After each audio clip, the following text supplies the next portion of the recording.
Bonjour à tous, merci d'être avec nous pour cette édition du 12-13. Des nouvelles de Thomas Pesquet, l'opération du jour, l'amarrage de l'engin SpaceX à la Station spatiale internationale s'est bien passé. Une manœuvre délicate sur laquelle reviendra Jean-Christophe Bateria. L'émotion reste très vive au lendemain de l'attaque au couteau au commissariat de Rambouillet. Les hommages à la fonctionnaire de police qui a été tuée se multiplient. Et on n'en sait plus sur le profil de l'assaillant. Nous serons en direct sur place avec Justine Veil. La vaccination élargie à de nouveaux professionnels prioritaires. Les chauffeurs de taxi, les bouchers, les boulangers peuvent désormais se faire vacciner s'ils sont âgés de plus de 55 ans. Le ministre de la Santé, Olivier Véran, s'est rendu dans un centre dans l'Essonne où nous retrouverons Serge Chiminot. Ils ont retrouvé la lumière. Les 15 volontaires de l'Ariège ont quitté la grotte tout à l'heure. Première réaction à découvrir dans cette édition. Et puis, nous ferons découvrir un lieu historique, une merveille de château située entre Évreux et Lisieux. Ses propriétaires le restaurent avec passion, notamment la chapelle où un vitrail vient d'être posé. Ça y est, Thomas Pesquet et ses 3 coéquipiers se sont amarrés il y a un peu plus d'1 heure maintenant à la Station spatiale internationale. Tout s'est bien passé et la mission des astronautes va donc pouvoir commencer. Aurélia Chopin. À 400 km de la Terre, c'est une étape cruciale qui vient de se jouer. Dans leur capsule, les astronautes ont probablement retenu leur souffle. Face à eux, leur destination, la Station spatiale internationale. Un amarrage qui s'est joué au millimètre près à 28 000 km/h. L'accostage, c'est une phase critique puisque si le vaisseau touche la station au mauvais endroit ou avec la mauvaise orientation ou avec la mauvaise vitesse, ça peut être catastrophique.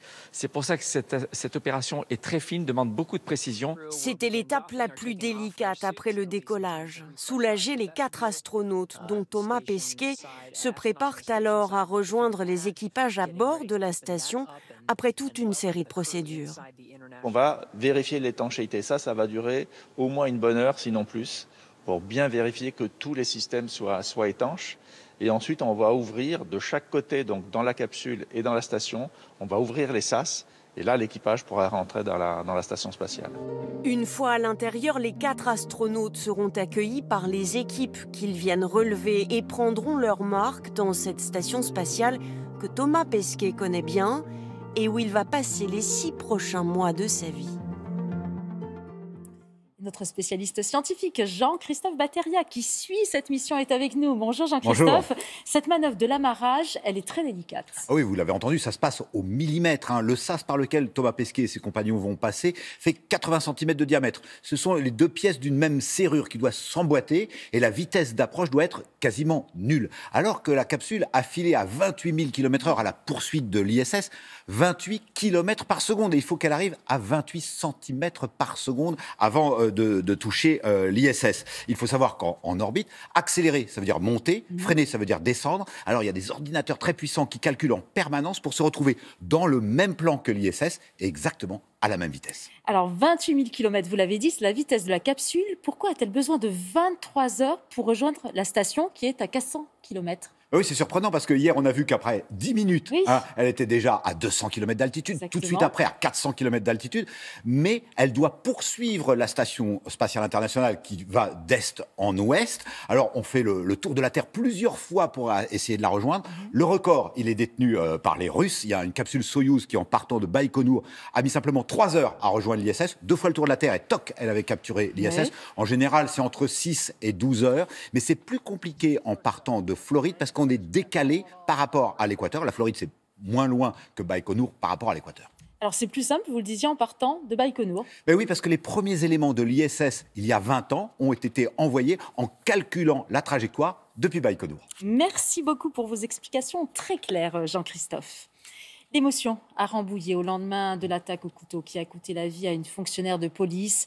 Elle avait 49 ans et était mère de 2 enfants. Sur place, les témoignages se multiplient et les habitants sont sous le choc. Valérie Lerouge.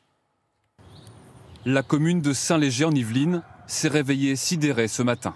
C'est ici qu'habitait Stéphanie, la policière de 49 ans, avec son mari boulanger et leurs 2 filles de 13 et 18 ans. Le maire est aussi leur voisin, il la connaissait très bien. C'est une jeune femme dévouée, dans la simplicité, avec beaucoup de volonté et de courage. Et quand il fallait faire des choses pour le village, de la collectivité, elle répondait toujours présent. Stéphanie présidait une association de dance country et était investie dans la vie scolaire. L'annonce de sa mort est un choc pour les habitants. C'était une personne du village et là ça a été la stupéfaction totale et l'incompréhension et que même ici, malheureusement ça peut arriver mais... À 11 km de là, à Rambouillet, là où Stéphanie travaillait et a été tuée, l'un des plus proches collègues a du mal à cacher son émotion. Je travaillais dans le même bureau. Le matin, à midi, quand je suis parti, je lui ai souhaité bonnes vacances parce qu'elle était en congé la semaine prochaine. Et dire que je la reverrai plus, je sais pas, ça... Je suis triste, quoi, je veux dire, je suis... Voilà, quoi. Je peux... Les mots c'est rien, quoi, ce que je ressens, quoi, je veux dire, c'est... Dans le quartier calme et résidentiel du commissariat, les voisins sont également très émus. C'est l'incompréhension totale. C'est une chose à laquelle, franchement, je ne m'attendais pas du tout vivant à Rambouillet. On se pose des questions, même moi. Je me dis, mais pour recruter des policiers maintenant, ça va devenir un problème. Les jeunes qui voudraient faire ce métier-là, vous vous rendez compte, hein ? Un nouveau traumatisme pour le département des Yvelines. En 2016 déjà, un couple de policiers avait été tué à son domicile de Magnanville. Et l'enquête se poursuit en direct du commissariat de Rambouillet. On vous retrouve Justine Veil. Bonjour Justine. 3 personnes de l'entourage de l'assaillant sont actuellement en garde à vue. Absolument, 3 personnes arrêtées. Alors d'abord, le père de l'assaillant qui vivait ici à Rambouillet dans un quartier très tranquille, à une dizaine de minutes environ du commissariat. Et puis 2 autres personnes qui lui auraient fourni un logement à Thiais, dans une autre ville, dans un autre département d'Île-de-France. Étaient-ils au courant de ces plans? Sont-ils d'éventuels complices? C'est ce que les enquêteurs vont essayer de découvrir à présent. Eux qui en savent un peu plus sur l'homme à l'origine de cette attaque, Jamel G. Il avait 36 ans, il était de nationalité tunisienne, chauffeur-livreur, arrivé en France en 2009, mais jusque-là inconnu des services de police. Son téléphone portable a été découvert par les enquêteurs. Il va être analysé et permettra peut-être d'apporter de nouveaux éléments dans cette enquête. Merci Justine. Et Jean Castex s'est rendu ce matin dans un commissariat à Toulouse. Il a apporté son soutien aux forces de l'ordre. Le Premier ministre qui a modifié son agenda et qui réunira cet après-midi à Matignon tous les ministres concernés. Dans l'actualité également, la mère de Mia qui avait commandité l'enlèvement de sa fille a été mise en examen pour enlèvement de mineurs en bande organisée. Elle a aussitôt été placée en détention provisoire. On fait le point sur les derniers éléments de l'enquête avec Johan Rodier. Lola Montemaggi, mise en examen et écrouée pour l'enlèvement de sa fille Mia. Extradée de Suisse hier matin, la Vosgienne de 28 ans a été transférée à la cité judiciaire de Nancy dans l'après-midi. Elle n'a été présentée à la juge d'instruction que tard dans la soirée pour une brève audition. Lors de ses déclarations, elle n'a pas souhaité préciser les conditions dans lesquelles cet enlèvement avait été organisé. Par contre, elle a souhaité assumer son acte, le justifier et le légitimer. Lola Montemaggi a été mise en examen pour enlèvement de mineurs en bande organisée et soustraction de mineurs par ascendant. Selon son avocat, la jeune femme qui n'avait plus le droit de voir sa fille de 8 ans depuis janvier était désespérée. C'était une maman qui était seule, qui était perdue, qui avait encore une fois l'impression que la justice ne l'écoutait pas, ne l'entendait pas. Et puis elle a cherché refuge sur des réseaux sociaux, sur des blogs. Elle a tapé placement abusif, placement d'enfants. Et puis on lui a répondu. Et puis d'adresse en adresse en adresse, en forum, on en arrive là aujourd'hui. 2 autres personnes ont été mises en examen hier. Un ressortissant français surnommé Roméo qui aurait pris en charge Lola Montemaggi à son arrivée en Suisse et une retraitée de 66 ans résidant dans l'Aude.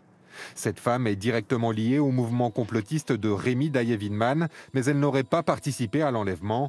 Elle a été placée sous contrôle judiciaire. Exilé en Malaisie, Rémi Daye-Widmann est lui toujours sous le coup d'un mandat d'arrêt international. Selon plusieurs témoignages, il aurait joué un rôle actif dans l'organisation de l'enlèvement. Au total, ce sont désormais 8 personnes qui sont mises en examen dans cette affaire. Si vous êtes chauffeur de taxi, caissière ou boulanger, vous faites partie de ces nouvelles professions prioritaires et vous pouvez vous faire vacciner à partir d'aujourd'hui. Une seule condition, avoir plus de 55 ans, un peu partout en France, comme ici à Marseille ou encore à Arras. Des créneaux vous sont réservés dans les centres de vaccination. Et le ministre de la Santé et la ministre du Travail étaient ce matin dans un centre de vaccination de Sainte-Geneviève-des-Bois, dans l'Essonne, où l'on vous retrouve Serge Chimino. Bonjour Serge. C'est une nouvelle étape dans la stratégie de vaccination qui débute aujourd'hui.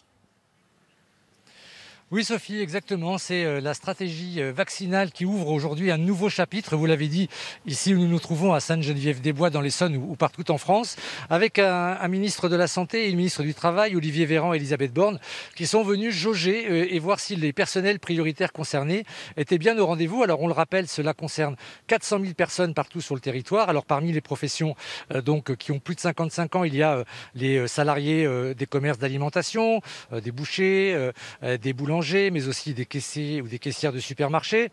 On y ajoute des agents d'entretien, mais aussi des conducteurs de bus, de VTC ou de taxi, des agents de gardiennage et de sécurité, mais aussi, c'est important de le rappeler, des salariés des abattoirs. Alors, une stratégie vaccinale qui aujourd'hui a aussi un nouveau tournant, puisque le ministre de la Santé nous le confiait en marge de ce déplacement. Il est assez content de pouvoir compter maintenant sur une 4e arme contre le virus. C'est le vaccin Janssen qui est mis en circulation à partir d'aujourd'hui, ce qui pourrait permettre au gouvernement d'atteindre ses objectifs de vaccination. Je dis bien pourrait atteindre parce qu'en matière d'objectifs de vaccination, il faut toujours être prudent. Merci beaucoup Serge. Et c'est aujourd'hui également que de nouvelles mesures entrent en vigueur pour les voyageurs venant du Brésil, de l'Inde, du Chili, de l'Argentine, d'Afrique du Sud ou de Guyane. Tous devront se plier à une quarantaine stricte de 10 jours. Les contrôles seront renforcés et en cas de non-respect de cette règle, l'amende sera de 1 500 €. La liberté retrouvée après 40 jours passés dans une grotte à plusieurs centaines de mètres sous la terre. Les aventuriers de l'Ariège sont sortis dans la matinée. Ils ont vécu une expérience inédite, plus d'1 mois sans voir la lumière et sans aucune notion du temps. Luc Bazizin avec nos équipes en région. Un cri de victoire après 40 jours passés à 400 mètres sous terre. Tous équipés de lunettes de soleil pour retrouver la lumière du jour. Ces 15 explorateurs, 8 hommes et 7 femmes, viennent de réaliser une expérience inédite appelée Deep Time, où commence se plonger profondément hors du temps. Vous êtes fatigués ? On est bien. L'un d'entre eux retrouve même le plaisir de respirer la nature extérieure avec ce brin d'herbe. Sans contact avec l'extérieur ni repère temporel, ils ont vécu ensemble dans une grotte où le thermomètre affichait une dizaine de degrés et presque 100% d'humidité. Pour accéder à l'eau, un passage très étroit qui permettait de rejoindre une source potable. Un petit peu complexe, mais bon, c'est ça. Si on veut avoir de l'eau, c'est comme ça qu'il faut passer. Pour s'alimenter, des provisions suffisantes pour tenir 40 jours. Pour dormir, des tentes installées non loin les unes des autres. Des capteurs pour analyser les rythmes du sommeil hors de tout repère du jour et de la nuit. Pour produire de l'électricité et faire un peu d'exercice, des vélos. Avant-hier, le responsable des opérations logistiques est venu les prévenir que les 40 jours étaient passés et que l'expérience se terminait. En l'espace d'une fraction de seconde, ils sont passés d'un moment où ils n'avaient aucune notion du temps à, voilà, il est 20h et le temps s'est remis en marche en fait, immédiatement. Les données scientifiques seront maintenant analysées et ces explorateurs bénéficieront d'un suivi psychologique. L'actualité à l'étranger, avec l'inquiétude qui grandit en Indonésie, les recherches se poursuivent au large de Bali. C'est dans cette zone que le contact a été perdu avec un sous-marin. À son bord, 53 hommes. Aux États-Unis, comme il l'avait promis lors de sa campagne présidentielle, Joe Biden va reconnaître le génocide arménien. Il est le premier président américain à faire ce geste symbolique. Près de 10 000 personnes se sont rassemblées hier à Erevan pour commémorer les massacres d'Arméniens durant la Première Guerre mondiale. On va revenir à présent sur la vaccination qui s'accélère en France. Dans le département de l'Eure, 14 centres de vaccination sont ouverts et certains dans des endroits vraiment insolites. L'un d'entre eux a été installé dans une ancienne chapelle à Pont-Audemer. Reportage de Frédéric Lafont et de Didier Meunier. Des vitraux, une statue de la Vierge. Depuis Pâques, le centre de vaccination de Pont-Audemer a pris ses quartiers dans l'ancienne chapelle de l'hôpital. Ceux qui viennent se faire vacciner ou accompagnent une personne sont parfois un peu surpris. C'est bien dans la chapelle. Pourquoi? Parce que c'est atypique. C'est joli. Pourquoi? Parce que c'est clair, c'est haut de plafond, c'est beau. C'est parfait, c'est de bon augure, c'est de bon augure, c'est superbe. Oui, il n'y a pas de problème, la Sainte Vierge nous surveille, il n'y a pas de souci. Une fois que vous aurez eu la vaccination, vous aurez une surveillance de 15 minutes avec ma collègue. Avant, la vaccination avait lieu dans le restaurant du personnel, mais les locaux ne permettaient pas d'assurer l'augmentation du nombre de patients. Direction la chapelle pour passer à la vitesse supérieure. Nous sommes sur 1000-1200 vaccinations par semaine et nous envisageons de passer à 2300-2500 courant mai, au moment où nous allons pouvoir donc augmenter les doses par dotation de l'ARS. Prendre soin de son prochain dans une chapelle, ça permet à la douleur d'être plus acceptable, même si ici, on reste dans une prise en charge laïque. C'est calme, ils regardent, ils nous disent que c'est beau. Jusqu'à maintenant, aucune personne n'a refusé de rentrer dans la chapelle pour se faire vacciner. Donc ce qui est le plus important, c'est la vaccination. Le centre accueille 6 jours sur 7 le vaccin administré est le Pfizer. Dans l'heure, 20 à 25 000 personnes sont vaccinées chaque semaine. Le monde de la culture toujours à l'arrêt, mais les initiatives se multiplient. Comme ce pari un peu fou que s'est lancé un violoncelliste, il va courir sur 900 km de Paris à Aix-en-Provence. Nos équipes l'ont rencontré en Saône-et-Loire. Reportage de Romain Michelot et de David Segal. Une épopée hors du commun. Gauthier Herman avale les kilomètres, 900 en 6 jours. S'il court régulièrement, il est avant tout violoncelliste. Un ultra musicien, c'est un combo entre ultra trailer et grand musicien. Car le mélomane s'est lancé un défi. Rallier Paris à Aix-en-Provence en courant. Objectif, sensibiliser tous ceux qu'il rencontre à la réouverture des lieux culturels. Il faut s'engager pour la reprise de la culture. Je pense que ça fait trop longtemps qu'on parle de l'arrêt de la culture, ce qui est bien sûr c'est dramatique. Moi j'ai perdu 95% de mon activité, donc c'est pas facile. Maintenant il faut absolument qu'on s'organise pour pouvoir reprendre dans de bonnes conditions. Violoncelliste reconnu, ici à droite, il ne s'est plus produit en public depuis des mois. Sur le chemin de la reprise, il n'est pas seul. Ravitaillement, partage de son périple sur les réseaux sociaux, ses amis l'accompagnent dans cette aventure. On a résumé ça un petit peu en 4 mots, hein, à la vie, à l'amour, à l'amitié, à la culture. Ben voilà, on est parti pour 900 km. Les coureurs ne passent pas inaperçus et font même des émules qui les accompagnent pendant quelques kilomètres, comme ici à Montchanin. Le vieux. Photo, et moi je suis le ch'tiote. Je suis l'aventure de Gauthier depuis le début, parce que je suis vraiment fan de toutes ces aventures de grands parcours. Des rencontres et un accueil chaque soir dans les villes pour oublier la fatigue. Gauthier Herman a encore 400 km à parcourir pour relever son défi. Arrivé à Aix-en-Provence, prévu vendredi prochain. On en parlait tout à l'heure, Thomas Pesquet a rejoint la Station spatiale internationale et dans l'espace, l'astronaute français emporte une innovation performante, un casque de réalité virtuelle mis au point par une entreprise dans l'Hérault. Alors à quoi cela va-t-il servir précisément? On voit ça avec Olivia Boisson et Stéphane Taponnier. Dimitri Pridotko est un homme heureux, ému de voir l'une de ses technologies décoller avec Thomas Pesquet. De voir son application partir dans l'espace, bien sûr, c'est un moment assez particulier. Sa création, un casque de réalité virtuelle avec lequel l'astronaute pédalera à travers le monde. Suivez le guide, direction le col de la Gineste, entre Marseille et Cassis. C'est un peu comme si on y était dedans, en fait. Bon, il y a encore quelques effets qui vont manquer. On va peut-être pouvoir les rajouter, comme le vent. On n'est pas encore dans la réalité complète, mais quand même, en termes d'image, on y est dedans. Le col de la Gineste, Paris ou encore la Russie, 3 destinations malgré l'absence de gravité. À la demande du Centre national d'études spatiales, l'équipe montpelliéraine a adapté la technologie, initialement dédiée aux sportifs en salle. Il faut des semaines pour mettre au point un parcours, le filmer tout d'abord, puis le retoucher. Parce que quand le parcours est filmé en voiture, on met la caméra et la caméra a une perche. Donc en fait, là, ce que j'essaye de faire, c'est de masquer la peur tout au long du parcours. À Béziers, 6 personnes élaborent ces trajets virtuels avec passion. Bon, déjà, moi, l'idée, je la trouve folle. Parce que là, par exemple, avec la situation du Covid qu'il y a actuellement, je me dis que, imaginons que j'ai envie de faire du vélo au Japon, si j'ai envie de voyager, et qu'on me donne le casque écrit parcours du Japon, c'est fou, c'est incroyable. Et si le cœur vous en dit, il est même possible de pédaler sur la Lune. Si le confinement est catastrophique pour tous les sports en salle, certaines disciplines de plein air ont le vent en poupe. C'est le cas du golf, il séduit de plus en plus. Exemple en Haute-Garonne avec Serge Dian et Éric Foissac.